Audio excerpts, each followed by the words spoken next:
Everyone knows that feeling, wanting to experience more stories, but struggling to find the time. That's where Audible changes everything. With over 1 million audiobooks and Audible originals, there's a story waiting to spark anyone's imagination. Take The Paris Apartment by Lucy Foley, the gripping psychological thriller that's keeping listeners on the edge of their seats. Imagine unraveling its mysteries during your morning commute, or losing yourself in its twists and turns while doing household chores. That's the magic of Audible. It transforms daily routines into opportunities for thrilling discoveries. The best part? Members get access to thousands of included titles, with new content added regularly. From bestsellers to hidden gems, every genre imaginable is at their fingertips. And with one easy-to-use app, switching between favorites or discovering new passions has never been simpler. There's more to imagine when you listen. Start a free 30-day Audible trial and get your first audiobook free at audible.com/Wondery. That's audible.com/Wondery.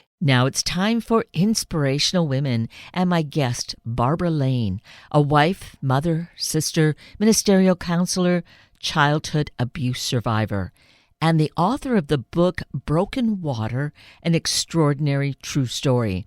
And Barbara is here to share insights of the traumas that infected her life and the path for healing and living a vibrant life. Barbara Lane, good morning, and thank you so greatly for being with us today.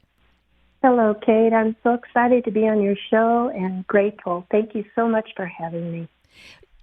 You know, there are no, I don't think there's thanks enough for you, Barbara, for the work that you have been doing over time.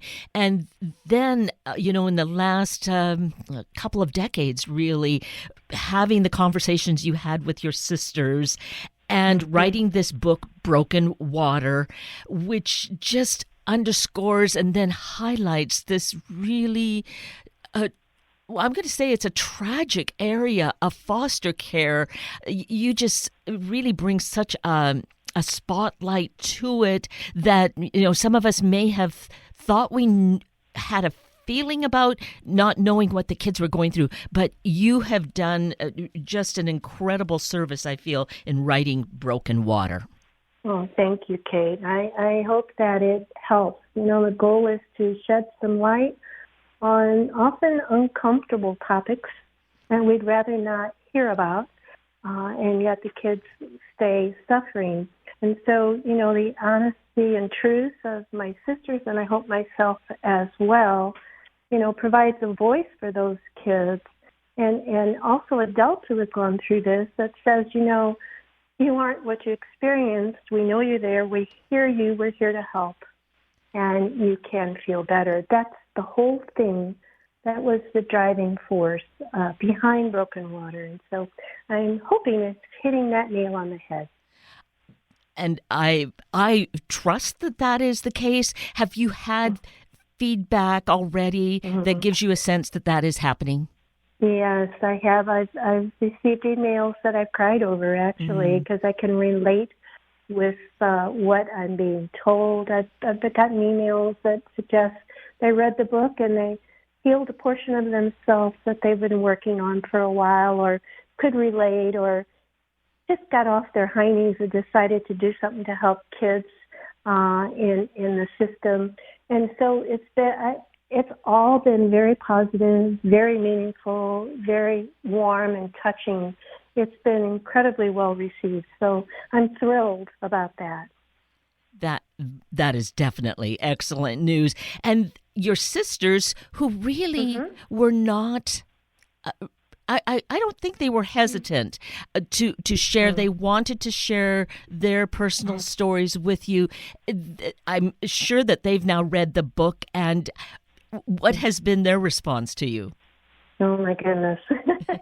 So, everyone wanted to share their story, but it took 15 years to gather all their stories because trauma is difficult to talk about, even, with a sister. And keep in mind, I wasn't raised with them, but we did maintain a trust in each other somehow over all those years apart. But it took 15 years because I would visit one sister and she would tell me a story that was like a fairy tale. And then I'd come home and she'd say, "Oh, can you come back and I'll tell you the truth?" So, it was a lot of back and forth and things like that, which I just took in my stride because I know how difficult it is. And we had a pact between all of us that if one sister said she didn't want to do it, none of us would. We'd just put it aside. But every sister stepped up and shared, from their hearts, the truth of their stories. And I am so proud of them, Kate. I mean, wow, right? Exactly. Yes, one should feel a sense of pride of confronting that trauma, confronting that boogeyman, and Right. realizing then the beauty of this soul, the beauty of who we are, and that there is so much good that we can do despite that, and maybe as a result of it even. Correct. I think as a result is an important statement because you could take whatever happened to you and you could do what you will with it. We pretty much chose to address and change things and become better women, more powerful women because of what we went through in our childhoods and some of my sisters, their early adulthoods even. And, just to use that for benefit in whatever way you choose to do that. And I think sharing of their stories and the writing of this book was one way they chose to change the trauma into something powerful and healing. And truly, the book, I feel, has that kind of life about it that can be, as you attested, you're getting response from readers that it is impacting and changing lives. And what is so interesting and really just so astounding and comforting at the same time about each of you girls, women, is how you all had this resiliency that you have made good lives for yourselves and had children who are going on to thrive. So despite that, I think that's such a critical message that, again, despite what happened, you can have this really good life. Yeah. And I think it sheds light on the importance of bonding and attaching, which I think at some point in her life, my biological mother, must have done a fair job even with the older sisters of bonding and attaching to them, because what they did in turn was provide the kind of nurturing to the younger sisters that allowed us to attach and bond to them, because then our mother wasn't really, that much in the picture. So it's an important element of human development to think about in attachment and bonding. And the beautiful part of that is even if you didn't have healthy bonding as a child, as an infant, we're learning the plasticity of the brain. You can have it any time in your life. So trauma can be healed at any time. It takes time. I'm not going to try to say you snap your finger and you're done with it. That's not the case. It evolves. But it can be done at any point in your life. So it's so encouraging to know that growth is always in front of you and always available with the right resources. It is such a critical message. Obviously, in your own life with your sisters. And when we then think about today in our world, and I just find it so gut-wrenching to see so many young people who are out on the streets, so many broken people. And I wonder as I walk along as to, what is your story? What's gone on? And without a doubt, many, I think, come out of this foster care system, foster system. I'm not going to call it care, right? Yeah. But they come out of the system or run away from it because you have really ripped it open for us to see just the horrific things that can go on. It feels unconscionable. I know. But it's there are some improvements that I see happening in the foster in this case, care system, but they're not enough. I mean, because the kind of things that happened to myself and my sisters while under the care of the system or the nuns or wherever we were placed, still occurs today. And it's so sad when I hear these things, or I speak to adults young adults, maybe they're 18, 19, or 20, who are sharing their stories with me, to see, some things have not changed. And I think that the biggest contributing factor to that, Kate, is an inability for us to take a good, hard look at the truth of it. Because it's painful, and no one wants to look at it. Not no one. The majority of people would rather not look at it, and it's human nature. We don't want to think that these kinds of horrific things could actually happen to innocent children. So, it is improving, though, and I do want to say I have met and utilized as a child advocate some incredible foster parents. The problem is we don't have enough of them. We just don't. Right. Yes, and that is really important to be clear about, that there are really good ones, and I it brings to mind someone I had conversed with maybe a year or so ago that wanted to be to adopt a child, and the kinds of things they had to go through and be certified, essentially. It was so amazing, and it was so long, and yet when we go back to your life and your sisters, how you ended up in such really abusive homes. All of you, each of you had, and we're talking about, well, the older ones didn't. So I think it's perhaps 10 of you were in foster care. Is that right? Yes. Yeah, I think it ends up with that. I always have to stop and think there's so many of us. We were split up quite a lot. I think 6 of us, if I remember correctly, ended up in a Catholic orphanage. And then when my mother abandoned the younger ones, she took the youngest baby with her, and that baby stayed with her until she was taken away. The social services caught up with her eventually and took my younger sister Pam away from her, and then she went into an orphanage. Here's the deal. My older sisters were already married and out of the home when my mother abandoned the rest of us. And the system was set up in such a way back then that even though we were their sisters, their biological sisters, once we were in the system said they couldn't take us because their houses were too small. Yeah. Boggles the mind. Right. And there may be more focus on that kind of thing still than connecting with maybe family members that are healthy and are willing and are wanting to keep that family unit together. Now, I understand in my practice I've come across many cases, unfortunately, where the only option to take care of a child was to remove them from their home. I mean, there was no choice. And yet, if there were siblings, the value of having sibling visits so that their whole entire unit isn't destroyed, their whole connection to who they think they are isn't destroyed, is so valuable. The problem is the system is so overburdened. Who supervises those visits? So anyone listening, I would say if you have extra time and you want to get involved in this kind of thing, you become a mentor. You could become a child advocate, which is such a powerful position to be in, to help children who find themselves in situations like my sisters and I did.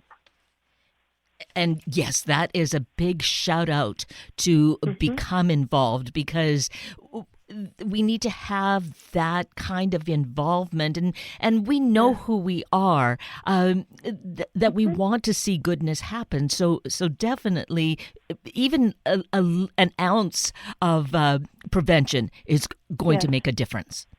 Yes, and also, if some don't have the time or the capacity for one reason or another to do that kind of work, can always do things to help kids in foster care or in the system in many ways. providing suitcases because they go from home to home to home.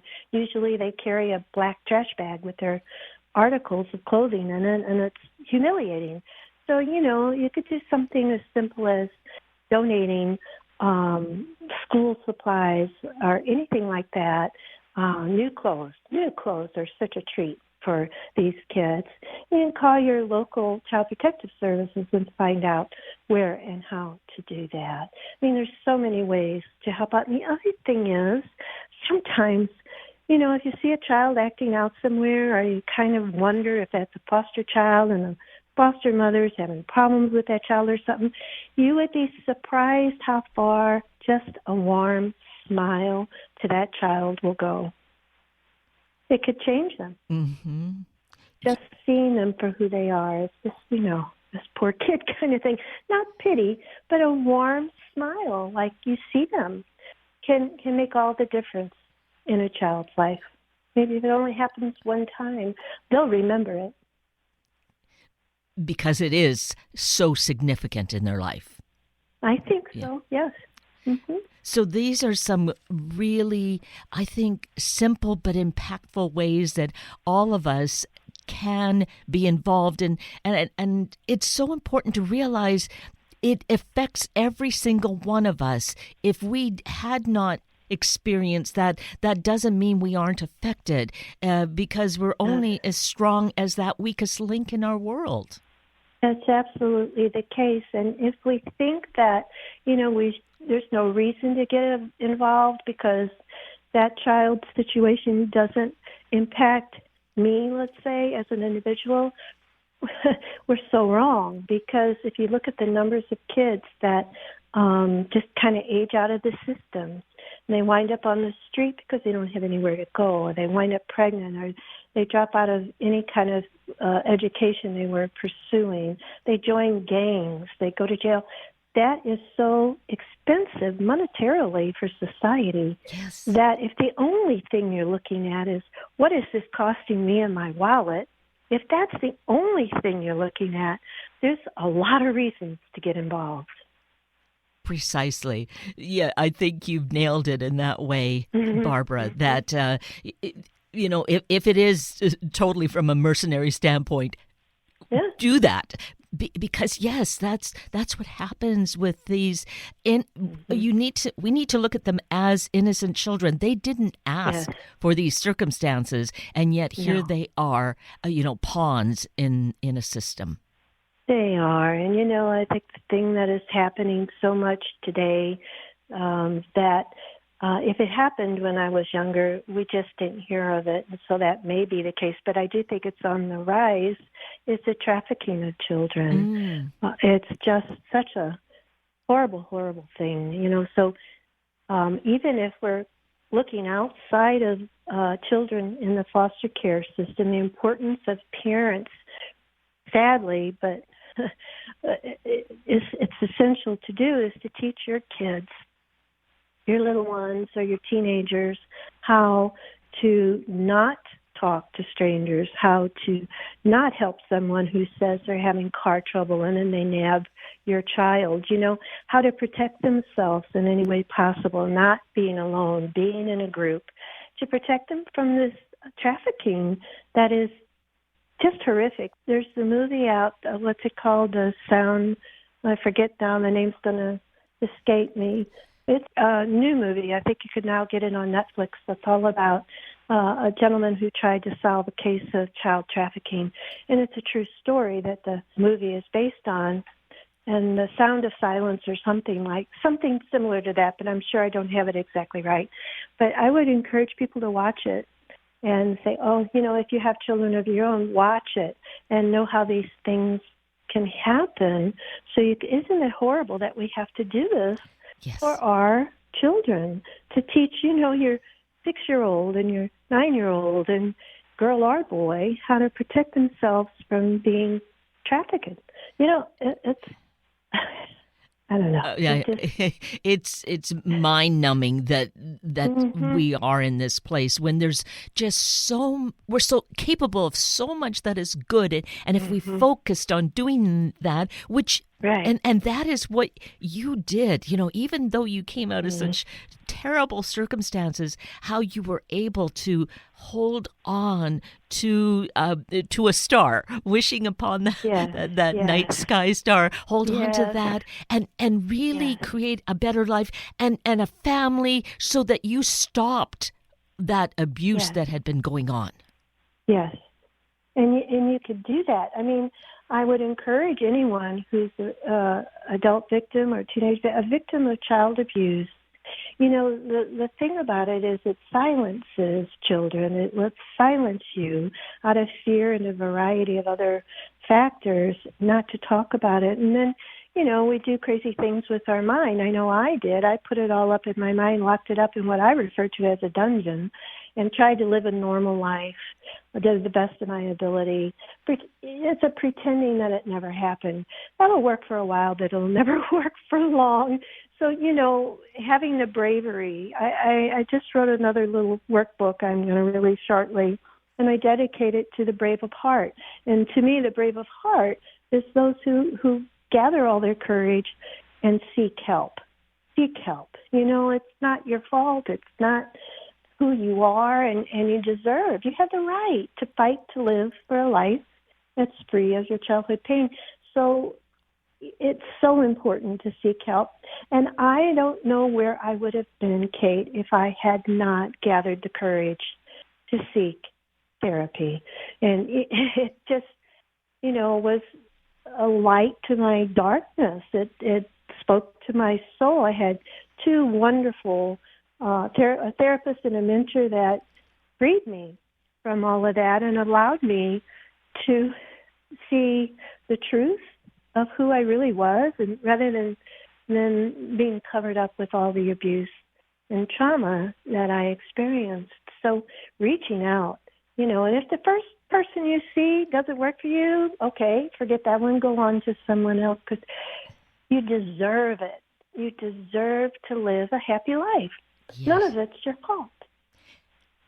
And you had the experience of your first therapist Yes. being someone that you thought, oh no, I'm Yeah. I'm not going I there. didn't. No, I know the first time I sought therapy, I sat in front of a psychiatrist's desk, and he had this huge big desk, and he had his glasses on his nose, and I was sitting in this leather chair, and I think I write in there I had wished the leather chair would just open up and swallow me, because I just didn't want to be there. And he just looked down at me over those glasses. It was a very cold, kind of humiliating experience, and he gave me some advice which I was nowhere near emotionally ready to follow, so I never went back. In contrast, when I found Donna, my therapist for many years, and then my cohort, I sat down on the sofa, and she was in a chair right next to me, very comfortable. And she didn't tell me what to do. She listened, Hmm. and she empathized. And I was eventually able to open up to her, and then we could talk about what's the best steps I could take. What a difference, right? Yes. Oh, huge. And It's huge. and so we need to find that for our individual Mm-hmm. selves and know that Mm-hmm. it's empowering. We need to tell the stories. The stories are Mm-hmm. important to release from within us, correct? Yes. Yeah. It's a hard thing to do, and the timing is different for each individual, and the way trauma is dealt with is different for each individual. But I think hearing other stories, such as the ones I gathered from my sisters and mine as well, can help with that. And with individuals knowing I'm not alone, this did happen, this does happen, and look at these women. They went through similar things, and it provides hope, because you lose sight of hope. And I'm hopeful that this book opens the door to hope for a lot of readers. And I have gotten wonderful feedback from men as well, Kate, that have read this book and said that it's changed their lives. So it's sadly not just women. No, it does. That, yeah. Yeah. So the book, we need to mention this, Mm-hmm. Broken Water, came out this year. It's available at all of our favorite book sources. And let's mention your website, Barbara. Sure. People can reach out to me at barbaralane.info. barbaralane.info. And on there they can find my phone number, my email. I respond to every email I get. It may take me a little while, but I will get back to you with any questions you might have. And what I found on that webpage is where it said that there you donate 10% of all profits from these books to agencies, to organizations that are there to help and support children going through abusive situations. Correct. And if someone wants to do that as well, on my website they'll find a list of some of the most, I think, valuable organizations to contribute to. So that is definitely excellent. So we've touched on such critical things, not being able to really have the time to go in depth. And that's where I really would underscore and invite people to get a copy of the book and read it and let it percolate wherever it needs to within ourselves, because it is a source, or it is a beginning for healing to happen. Yes. Right. I would encourage that. And again, reach out. If it touches on something, reach out. Feel free to email me. As I say, I will get back to you. It may take me a while because there's great numbers of emails coming in, but I will get back to you. And maybe it'd be as simple as the direction someone would ask me, what kind of intervention do you think I need? I would ask a question or two and then say, you just answered your own question. So, we'll let that kind of go that way. So, but we're here to help. I'm here to help. I'm here to inform at this stage of my life. And I think it's a very valuable thing to do. And I'm grateful to anyone who picks up Broken Water. And I will call them the Brave of Heart. Which is the workbook. So that's going to be available shortly, if it isn't already? Yes, it's going to be out January 1st, and it's kind of a companion book to Broken Water for those who... I share the steps I took with my therapist to kind of come to terms with abuse. They're not the only ones people could use, but they're the ones I've used, and I've used them with my own clients in my own practice. With great success. It's been used by social workers and group leaders and clergy to work with individuals or groups, or someone can work through it all on their own. And then it's designed to give some insights. At least it's a start for someone, or they can use it to augment whatever they're doing currently with their process, with their journeys. And the timing, I think, couldn't be then more perfect, because here we are with the new year facing us. There's that proverbial, making that resolution. Keep it simple so it's attainable. And I think reading a book and let it begin to do its magic or its miracles within us and help us to really become all of who we have the potential to be. It's really right there. It's right there. And they could pre-order it if they want. The title is What Your Inner Child Knows. And this is the thing, is to going back to that younger you and discovering the gifts and everything that we had that were hidden from us. And, they could get it on my website if they want to, or it'll be available on Amazon, Barnes & Noble, all of that, probably around January 1st. How excellent.